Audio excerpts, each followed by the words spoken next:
సభకు నమస్కారం. 18వ తేదీ బంద్ను విజయవంతం చేయడానికి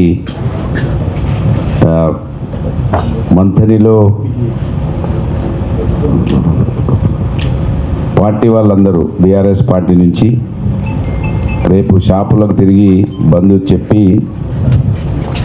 రేపు బస్ డిపో కూడా చెప్పి తర్వాత ఎల్లుండి పొద్దున్నే 5 గంటలకు బస్ డిపో కాడ కూర్చొని మొదటి బస్సు మంతిల్లో 5 గంటలకు వెళ్తుంది. ఆ బస్సును కూడా రాకుండా చేసి పగటిబందిగా బంద్ చేయడానికి కోసం ఇప్పటికే మేము మా క్యాడర్ అందరికీ కూడా చెప్పడం జరిగింది.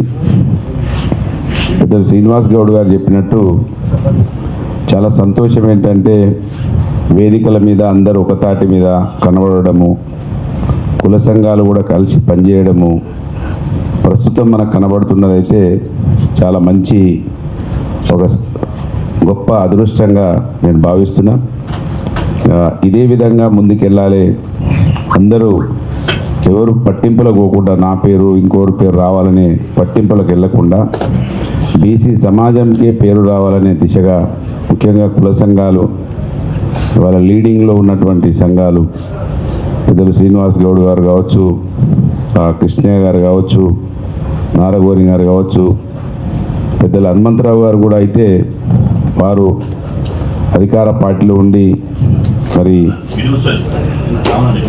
ఏ కార్యక్రమాన్ని వదిలిపెట్టకుండా వారు కూడా వస్తూ ఉన్నారు. వారు ఇదే విధంగా ముందుకెళ్ళాలని నేను కోరుకుంటూ నేను నారగోని గారి స్పీచ్ విన్నా. ఇవాళ మా పార్టీలో కూడా చెప్పిన ఒకప్పుడు చాలా పెద్ద ఎత్తున బీసీలు గెలిచిన వాళ్ళు ఆ సీట్లే మాయమైపోయినాయి. చాలా మంచి పాయింట్ అది. అసలు కొత్తగా అడుగుడు పోతే పాతే పోయినాయి. అటువంటి పాయింట్లు తీసుకోవాలి. ఎక్కడ ఎవరు బీసీలు ఉండే ఎవరు కనుమరుగైనరు అనేది కూడా అక్కడక్కడ చర్చ జరుగుతూ ఉండాలనేది